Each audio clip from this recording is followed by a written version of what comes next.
কানা। তুই বললা খোড়া, সত্যি তো খোড়া। তুই বললা লেজ নাই, সত্যি তো লেজ নাই। তবে তোমরা দেখছো না, দেখলে কেমনে বলবা? বলতে পারি না, কোথায় আছে দেখি নাই। আন্দাজের পর বলছি, তিন ভাইকে ধরে নিয়ে কাজীর দরবারে চলে গেছে। আল্লাহু আকবার। কাজীরে বলে, কাজী সাহেব, আমার উটনি হারিয়ে গেছে। এরা তিন ভাই নিশ্চিত আমার উটনিকে জব করে খেয়ে ফেলেছে। নিশ্চিত আমার উটনিকে জব করে খেয়েছে, কারণ আমার উটের যে দোষটি আছে সব কিছু এরা জানে। বড় ভাইকে ডাকতে বলে, তুমি কি জানো ভাই? হুজুর আমি বলে, তুমি কেন বললাম কানা? বলে উনি বলছে কানা। মেজো ভাই বলছে খোড়া, ছোট ভাই বলছে লেজ নাই।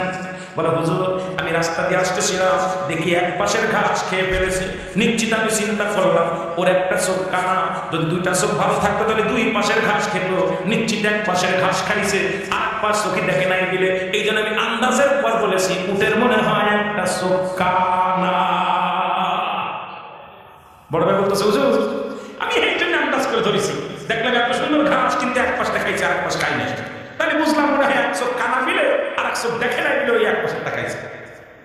ঠিক আছে বসে। দ্বিতীয় ভাইয়ের বাবা, তুমি যে ঘোড়া বললাম ওনার উঠতে উঠে নিত ঘোড়া, তাহলে তুমি বুঝলা কেমন করে যদি না দেখো? আমি বালক চলে দেখলাম তিনটা পায়ের দাগ, আর একটা পা কোন রকম পড়ছে। তিনটা দাগ দেখলাম, নিশ্চিত একটা প্রাণীর তো চারটা পা থাকে, নিশ্চিত একটা পা খোড়া মিলে তিনটা পায়ের দাগ দেখেছি। তিনটা পায়ের দাগ আমি দেখেছি, এই জন্য বলছি আপনার উটের নাকি তিনটা পা একটা খোড়া। হুজুর আমি ওইটা দেখে অনুমান করে বলেছি আপনার উট নাকি খোড়া। তৃতীয় আব্দুল্লাহ, আব্দুল্লাহ তুমি কি করে বলছো বলো? আব্দুল্লাহ কয়, হুজুর হুজুর আমি দেখলাম যদি কোনো উট যদি লেজে বা বিষ্ণু থাকে, এটা তো লেজতে পানি মারলে পাশে পাশে ছড়িয়ে যায়। আমি দেখলাম যত পায়খানা করেছে এক জায়গায় পড়েছে। আল্লাহু আকবার।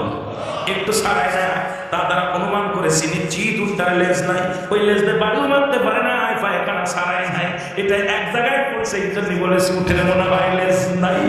আল্লাহু আকবার। কাজী কয়, তোমাদের অনুমান এত ভালো হতে পারে, হয়তো ওরা দেখে নাই, অনুমান করে অনুমান করে বলছে যাও তুমি যাও। উটের মালিকরা বলে যাও তুমি অন্য জায়গায় খোঁজো। এরা তিন ভাই নিষ্পাপ। আল্লাহ বলছে এগুলো দেখছে, মান করছে, তাই বলছে। এবার তিন ভাইকে ডাকতে পারলেন, সমাজ তোমার নাম কি? আব্দুল্লাহ। তোমার নাম কি? আব্দুল্লাহ। তোমার নাম কি? আব্দুল্লাহ। আল্লাহু আকবার বলেন। তিন ভাইকে ডেকে সামনে আনলেন, কই তোমরা এত বুদ্ধি, তোমাদের এত মাথায় বুদ্ধি, আমি একজন কাজী তোমাদের কাছে হার মেনেছি। তোমরা অনুমান করে বলে দিছো এরম লোকই তো আমার দরকার। তোমরা তিন ভাই কোন দেশে থাকো? বলো হুজুর ওই দেশে, ওই গ্রামে। আমার বাবার নাম কি? কয় বাবা মারা গেছে।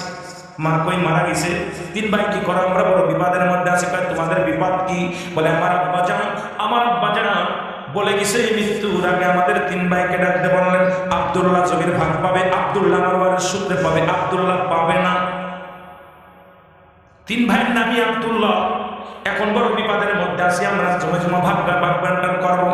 এই জমি জমা যা কিছু আছে ভাগাভাগি হবে, কিন্তু কোন ভাই পাবে না এটা আমরা কেউ বলতে পারতেছি না। বড়জন পাবে না, মেজজন পাবে না, ছোটজন পাবে না, কে পাবে আর কে পাবে না এটা নিয়ে বড় মুশকিলের মধ্যে আছি। কাজী বলেন, তোমরা এত বড় বৈজ্ঞানিক, এত বড় জ্ঞানী হয় এই সমাধান তোমরা দিতে পারো না। তোমরা তোমাদের তো জ্ঞানী মনে করেছি না, তোমরা এগুলো দেখে অনুমান করে উঠের পরিচয় দিয়ে দিচ্ছি। এখন এই ভাগাভাগি করতে পারছো না, আমি কি করবো? দাঁড়াও, তোমাদের সমাধান আমি দিব। জোরে জোরে চিল্লায় বলা যাবে না। তিনজনকে ভিতর বাড়ি নিয়ে গেলেন মেহমানদারি করার জন্য। তাদের খাবার দিলেন রুটি। আল্লাহু আকবার। খাবার দিলেন রুটি আর গোশত। কি দিলেন? জোরে বলেন, কি কি দিলেন? রুটি আর গোশত। এ মুসলমান শুনে নাও, তিন ভাইয়ের সামনে খাবার আনা হলো।